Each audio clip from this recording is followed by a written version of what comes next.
This technical note describes an arthroscopic revision ACL reconstruction using a BTB graft augmented with Gracilis tendon.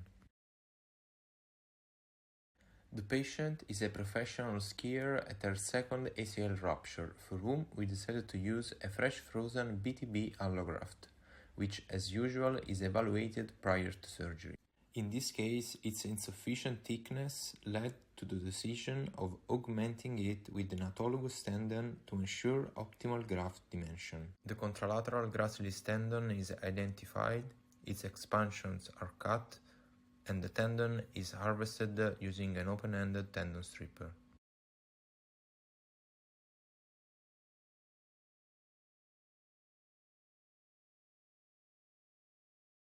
The attachment site is cut and the tendon is whip-stitched at both extremities.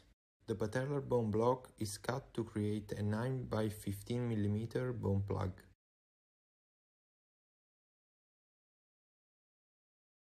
The tibial bone block is cut to create a trapezoidal 11 by 20 mm bone plug.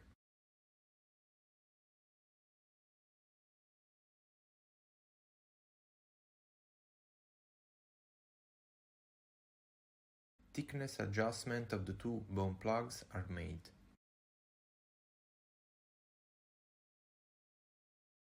A 3.2 drill hole is made in the tibial bone block and two 2 mm drill holes are made in the patellar bone block.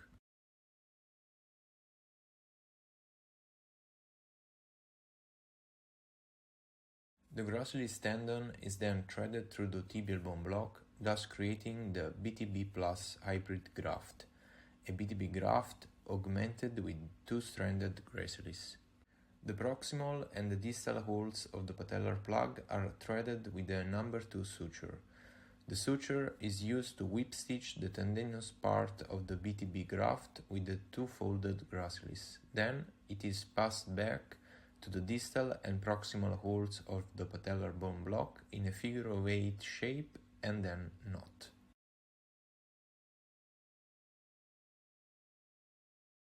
The same is done with the number 3 suture threaded into the distal hole of the patellar plug. This is the augmented graft at the end of the preparation. The graft is measured to ensure proper size. The femoral outside-in ACL guide is placed on the lateral femoral cortex and intra-articularly at the femoral origin of the anteromedial bundle.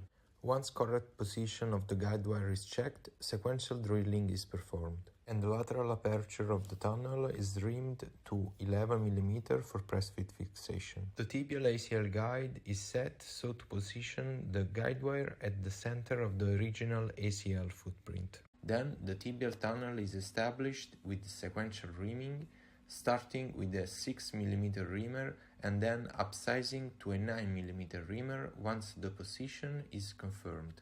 The patellar bone block is guided through the femoral tunnel using a clamp, and the tibial bone block is inserted into the femoral tunnel with the cortex facing posteriorly. While traction sutures are pulled distally by the surgeon, the surgical assistant lightly hammers the bone block using an impactor until press-fit fixation is achieved. After cycling the knee through full flexion and extension several times, tibial fixation is achieved using an interference screw with the knee in 30 degrees of flexion. This completes the revision ACL reconstruction using a BTB graft augmented with Gracilis tendon.